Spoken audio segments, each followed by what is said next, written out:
Olá, é um grande privilégio poder estar junto com vocês nesse momento em que temos a possibilidade de dar continuidade aos nossos 10 dias de oração. Eu estou muito feliz com aquilo que tem acontecido, tanto no programa da manhã como da noite. Temos um grupo que tem sido fiel, que tem estado conosco o tempo todo, que tem buscado realmente uma experiência mais forte com Jesus. Você sabe que nesse tempo nós estamos analisando o Evangelho de Lucas, que é o Evangelho da oração, tentando extrair dele alguns princípios sobre como termos a possibilidade de aprender a orar junto com Jesus. No nosso último encontro, eu mencionei que nós gastaríamos 3 encontros, pelo menos, no capítulo 9 de Lucas, que é um capítulo muito rico no assunto da oração. No nosso último encontro, ontem, tivemos a possibilidade de poder estudar sobre a primeira multiplicação dos pães. E agora vamos na sequência, em Lucas, no capítulo 9, nós vamos ler o versículo 18. Se você tiver a sua Bíblia e puder acompanhar aí junto com a gente, vai valer a pena. Estou usando a nova versão internacional da Bíblia, tá ok?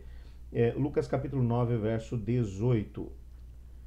Jesus diz assim: certa vez Jesus estava orando em particular e com ele estavam seus discípulos.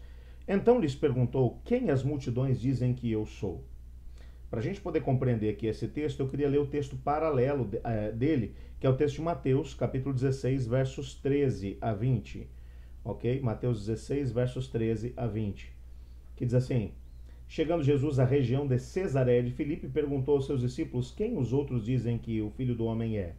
Eles responderam: alguns dizem que é João Batista, outros Elias, outros ainda Jeremias ou um dos profetas. E vocês? Perguntou ele: quem vocês dizem que eu sou? Simão Pedro respondeu: tu és o Cristo, filho do Deus vivo. Respondeu Jesus: feliz é você, Simão, filho de Jonas, porque isso não foi revelado a você por carne e sangue, mas por meu Pai que está nos céus. Eu digo que você é Pedro, e sobre essa pedra edificarei a minha igreja, e as portas do inferno não poderão vencê-la. Ore comigo. Senhor Deus, obrigado porque o Senhor tem falado conosco através da Tua palavra. Fala conosco agora, Pai. Toque cada coração com Tua palavra, para que possamos compreender o Teu propósito para nós. Pois em nome de Jesus que oramos. Amém.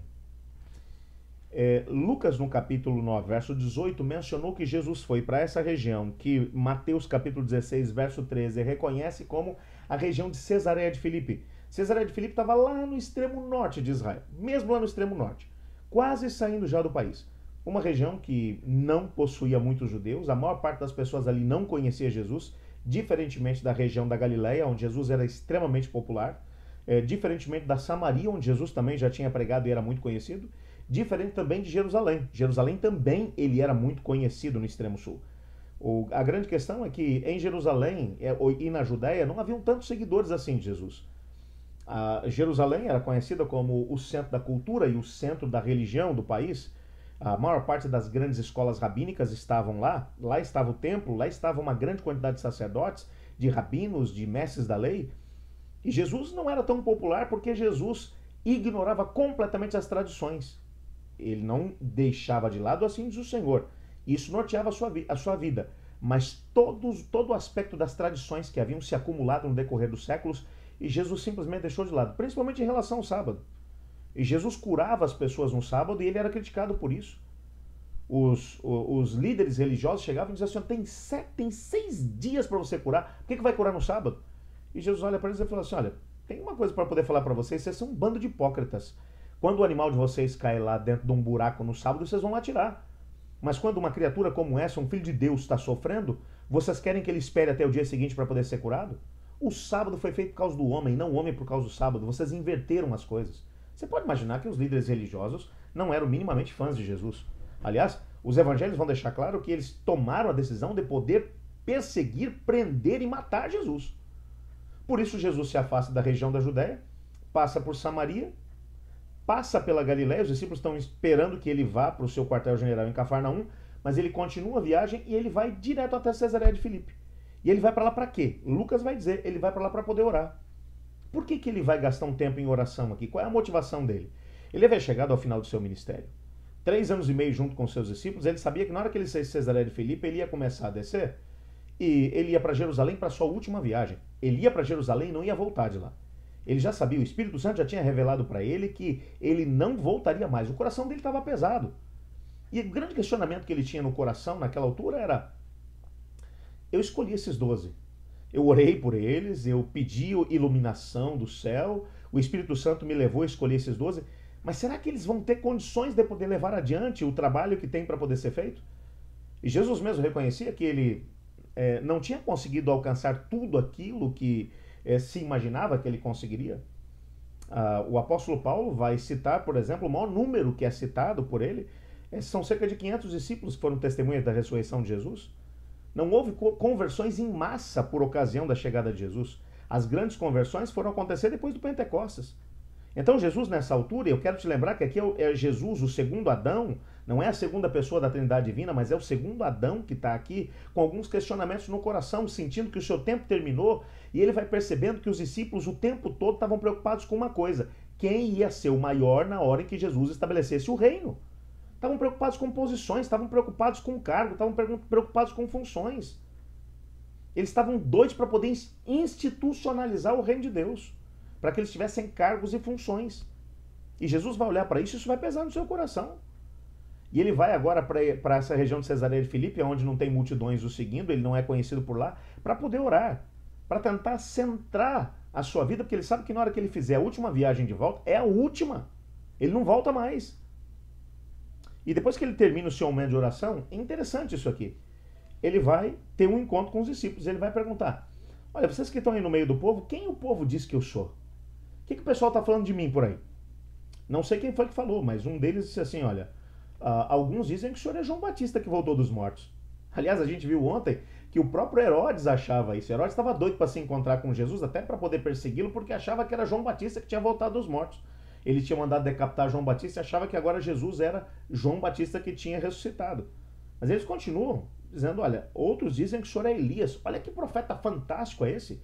Um homem que orou e caiu fogo do céu, ressuscitou o filho da viúva de Sarepta, um homem que orou e a seca aconteceu, orou de novo e caiu chuva. Um indivíduo fantástico, cheio de milagres. Seria um privilégio ser, de alguma maneira, identificado com ele. E outros falam de Jeremias. O senhor é Jeremias que voltou dos mortos. E Jeremias, o grande profeta pré-exílio, o que preparou o povo para o cativeiro da Babilônia. Mais do que isso, segundo a tradição judaica, autor de 1ª e 2ª Reis, do próprio livro que recebeu o seu nome, Jeremias, de Lamentações. Um camarada fantástico, um dos grandes profetas do Antigo Testamento, e outros profetas ainda. Dizem que o senhor é dos grandes. O pessoal reconhece o senhor, liga o senhor aos grandes. E Jesus fica meio frustrado quando ouve isso. Então ele agora faz uma pausa, eu quase imagino aqui a cena, e ele olha para eles assim: tá, mas e vocês? Quem vocês dizem que eu sou? Vocês pensam o que de mim? Nessa altura, Pedro, que gostava muito de poder falar, interessante que ele não falou no começo. Mas agora ele abre a boca e fala: não, esse pessoal está pensando tudo errado, Jesus. Tu és o Cristo, o Filho do Deus vivo. Essa frase era uma frase muito forte, porque quando ele dizia que Jesus era o Cristo, a palavra Cristo é a palavra grega, que é a transliteração do hebraico Messias. Você é o Messias. Reconhecer Jesus como Messias já era uma grande coisa, mas ele vai mais. Ele diz: o Filho do Deus Altíssimo. O que ele está dizendo? Ele tá dizendo que Jesus é Deus. Por quê? Porque na mentalidade hebraica, um filho ele é exatamente igual ao pai. As prerrogativas do pai passam para o filho.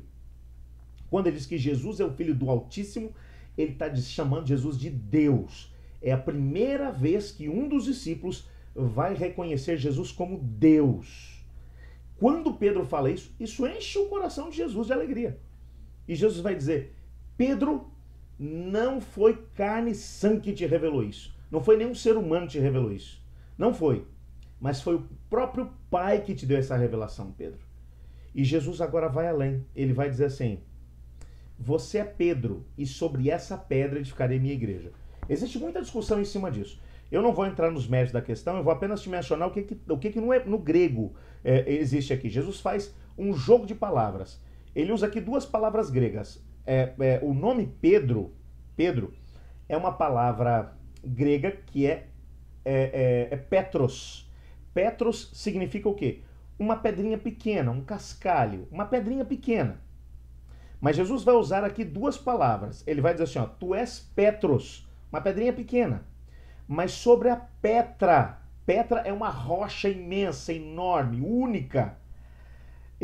Sobre a Petra eu edificarei a minha igreja. Jesus está dizendo aqui o seguinte, especificamente, tu és o Petros, um cascalhozinho pequeno, mas sobre a Petra, uma pedra enorme, eu edificarei minha igreja.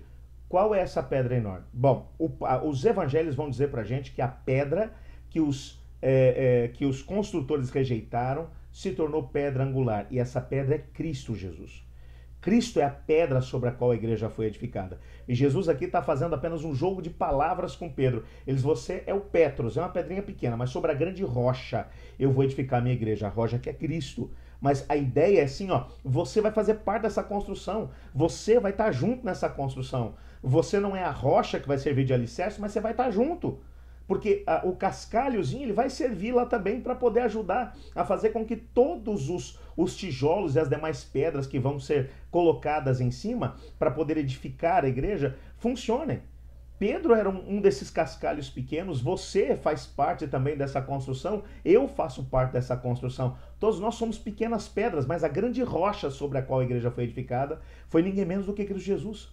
E então, nesse momento, Jesus vai fazer aqui uma promessa interessante. Ele vai dizer assim, olha, logo na sequência, ele vai dizer, e eu digo a você que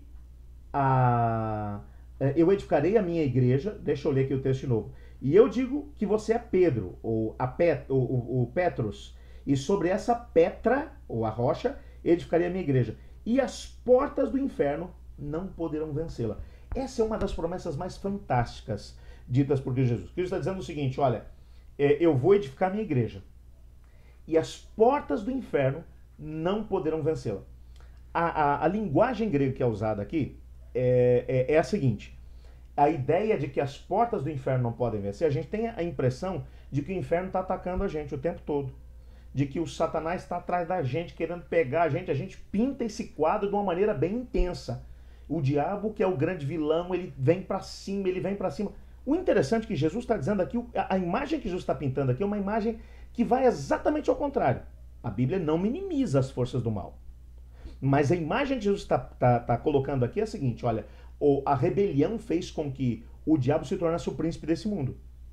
E ele tem arrebanhado às centenas, aos milhares, em cada geração, pessoas para poder segui-lo. Mas agora, através da igreja, a igreja iria para cima das portas do inferno. É essa a ideia. Para arrebentar as portas do inferno e tirar de lá de dentro, das garras do inimigo, aqueles que pertencem a Deus. A ideia não é que o inferno está atacando a igreja. A ideia de Jesus é que a igreja ataque o inferno. Que a igreja vá para cima das forças do mal. Para poder ganhar território. Para poder ganhar aqueles que são de Cristo Jesus. E trazê-los de volta para o reino de Deus. Portanto, o que Cristo está dizendo aqui é o seguinte, que ele estabeleceria a sua igreja, e essa igreja seria estabelecida em cima da rocha, que seria ele mesmo. Pedro seria um cascalhozinho pequeno no meio daquela grande construção, que é a construção da sua igreja, e cada um de nós tem um papel a desempenhar nessa igreja, somos uma pedrinha. Se Pedro era um pequeno cascalho, eu não sei quem seria eu no meio dessa construção. Eu seria talvez um grãozinho de areia, ou menos do que isso. Mas o fato é que todos nós temos uma participação no meio dessa construção. Todos nós temos um papel na edificação do corpo de Cristo, que é a igreja. Todos nós temos um papel a desempenhar na formação dessa igreja. E o propósito de Cristo, ao estabelecer a sua igreja, é que a igreja agora tome um papel importante, um papel que seja ativo e não passivo. A igreja não está esperando o inferno vir para poder entrar no embate. Não, a igreja está indo para cima do inferno, para poder arrebentar as portas do inferno, meter o pé nas portas do inferno e ir buscar aqueles que pertencem a Cristo Jesus. É essa a imagem que está sendo aqui transmitida. Agora, eu quero complementar isso. Lembra que eu falei para vocês, já dentro do nosso estudo, que Lucas escreveu, tendo como base a própria teologia paulina. E quando nós vamos olhar para aquilo que Paulo escreveu, eu queria que você tivesse a possibilidade de ler comigo aí um texto fantástico na carta aos Colossenses. no capítulo 2, a partir do versículo 13. Essa é uma das cartas da prisão, quando Paulo escreveu na prisão. Esse texto é um texto fantástico, que vai mostrar o que foi que Cristo Jesus fez no momento que ele morreu na cruz do Calvário em relação às forças do mal. Olha aqui. Quando vocês estavam mortos em pecados e na incircuncisão da sua carne, Deus os vivificou com Cristo. E ele nos perdoou todas as transgressões e cancelou a escrita de dívida que consistia em ordenanças que nos era contrária. Ele a removeu, pregando-a na cruz, e tendo despojado os poderes e as autoridades, fez deles um espetáculo público, triunfando sobre eles na cruz. Esse texto aqui é muito rico. Nele, Paulo vai dizer que no momento em que Cristo morreu na cruz do Calvário, algumas coisas aconteceram. Em primeiro lugar, ele cravou na cruz o escrito que nos condenava, a promissória que decretava a nossa dívida, que era de morte eterna. Ele cravou na cruz. Ele cravou na cruz. E com o seu sangue, ele conseguiu nos comprar. Ele nos libertou, mas não foi só isso. Ele vai dizer assim, ó, e tendo despojado os poderes e autoridades. Essa ideia aqui, o termo que é usado aqui, despojar poderes e autoridades, era o que acontecia normalmente quando Roma, os exércitos romanos, avançavam para uma região e conquistavam uma região. Quando a vitória tinha sido total e completa, o líder do exército, normalmente o rei ou o general do exército, vinham até o rei, e o rei, que era o vitorioso, ele começava agora a tirar a armadura que o conquistado tinha usado no contexto da batalha. Ele ia tirando, pegava as armas e ia tirando e jogando no chão. Isso era despojar o indivíduo que era o que havia perdido a batalha, para demonstrar que ele agora já não tinha mais como continuar lutando, porque as armas dele tinham sido jogadas fora. Paulo está usando essa imagem para dizer que Jesus fez desses poderes e autoridades, ele despojou esses poderes. Que poderes são esses? As forças do mal. Ele despojou esses poderes, ele tirou a armadura do diabo, ele venceu o diabo, e mais, fazendo deles um espetáculo público, triunfando sobre eles na cruz. A vitória de Cristo Jesus foi total e completa na cruz. Ali, a ideia que Paulo está dizendo é que ali ele venceu definitivamente as forças do mal e ele decretou a morte eterna do Satanás. Ali só tinha uma coisa que esperava o diabo a partir daquele momento: o lago que arde com fogo e enxofre, ou se você preferir, o inferno.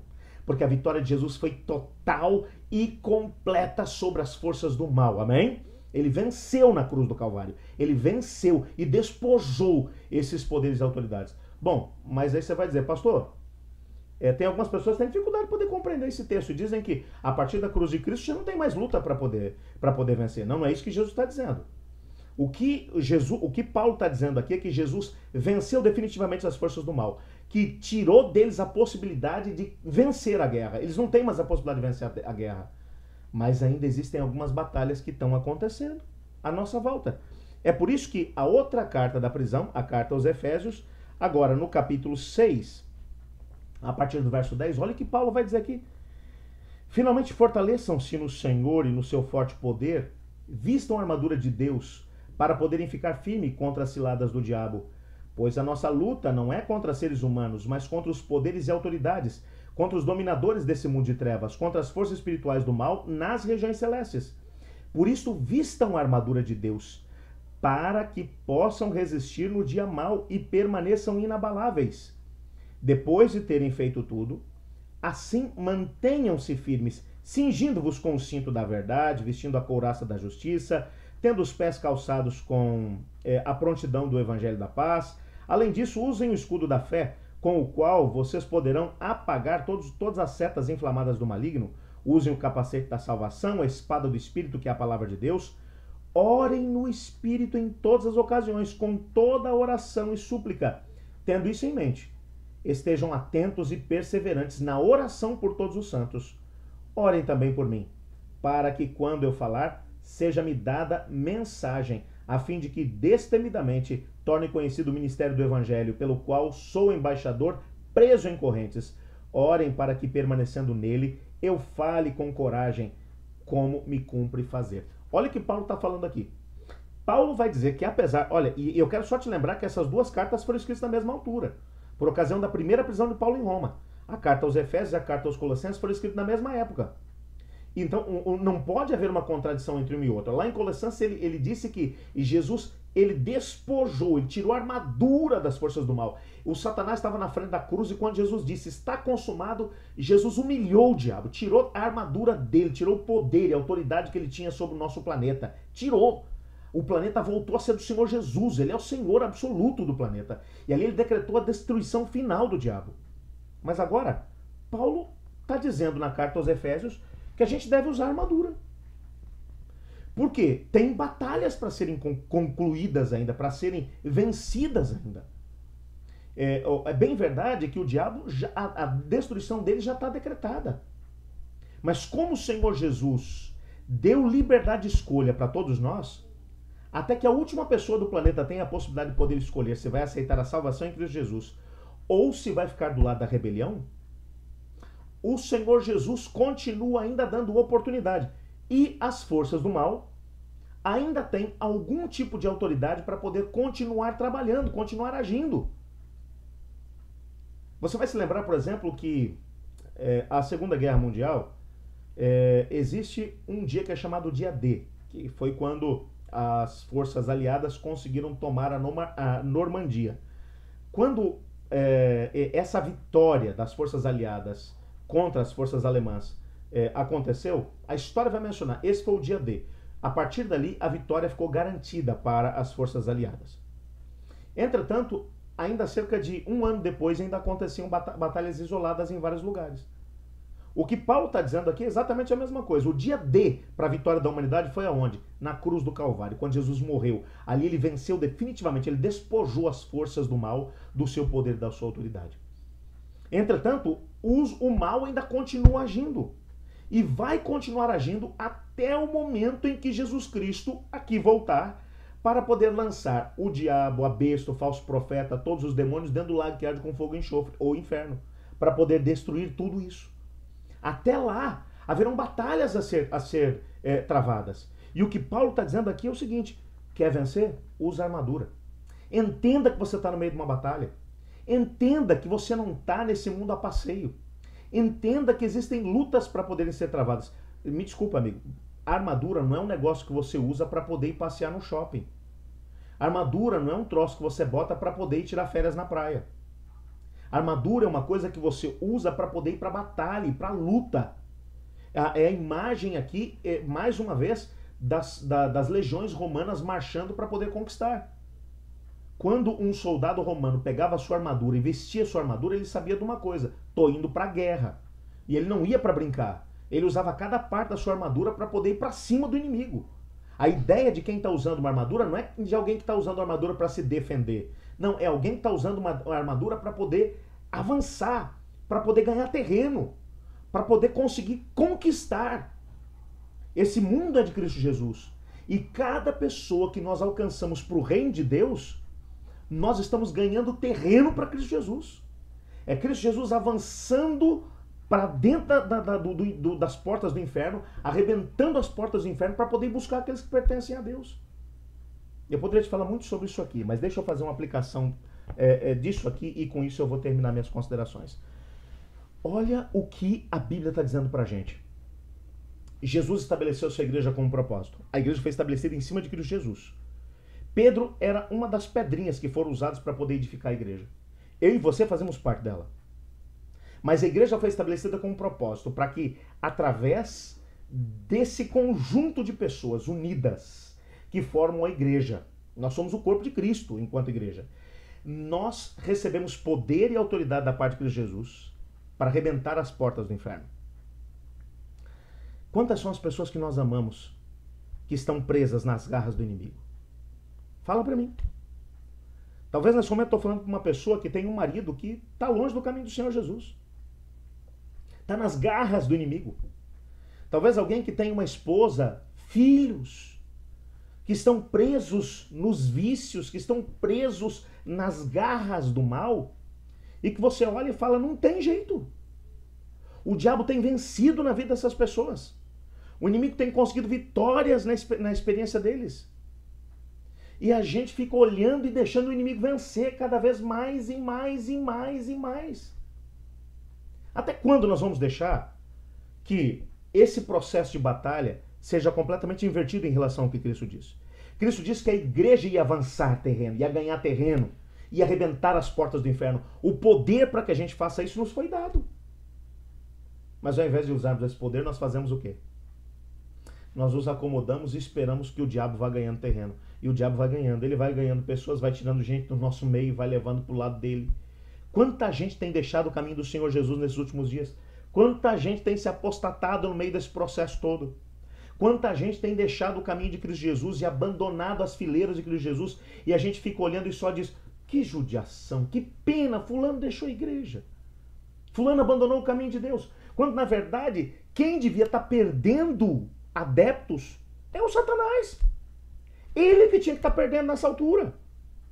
Só que a igreja tem sido um tanto quanto acanhada no meio dessa batalha, e talvez porque não esteja usando a armadura de Deus. E Paulo vai dizer que essa armadura ela tem que ser usada com o quê? Com oração. Ele vai dizer, irmãos, e eu vou pedir mais uma coisa. Depois que ele fala da armadura, o que significa cada parte da armadura, ele vai dizer assim, ó, e use essa armadura com oração. Orem uns pelos outros. E mais do que isso, orem por mim também. Paulo estava preso. Ele fala, a situação está complicada para o meu lado, eles estão querendo fazer com que eu deixe de pregar o evangelho de Cristo Jesus, mas orem por mim para que eu seja um embaixador de Cristo em correntes, preso, algemado, mas que eu tenha a possibilidade de testemunhar de Cristo Jesus lá dentro do império, lá dentro do palácio do imperador. E eu só quero dizer para você que isso funcionou. Dos 12 mil soldados da guarda pretoriana de Nero, muitos deles acabaram se convertendo através da pregação de Paulo enquanto Paulo estava preso.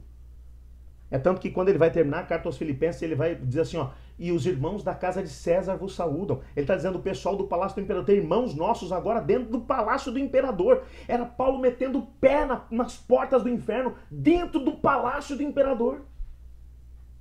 E enquanto isso, a gente está deitado eternamente em berço esplêndido, esperando simplesmente que as coisas aconteçam e que um milagre espetacular aconteça para que as pessoas que nós amamos sejam alcançadas pelo reino de Deus. Irmão, eu quero te fazer um desafio hoje em nome de Cristo Jesus. Nós estamos agora, ainda tem um tempo para a gente poder estar terminando. Hoje ainda é quarta-feira. Nós temos ainda quinta, sexta, sábado nós vamos ter a programação de manhã, à tarde nós vamos ter Santa Ceia. Nós vamos ter as 10 horas de jejum no sábado.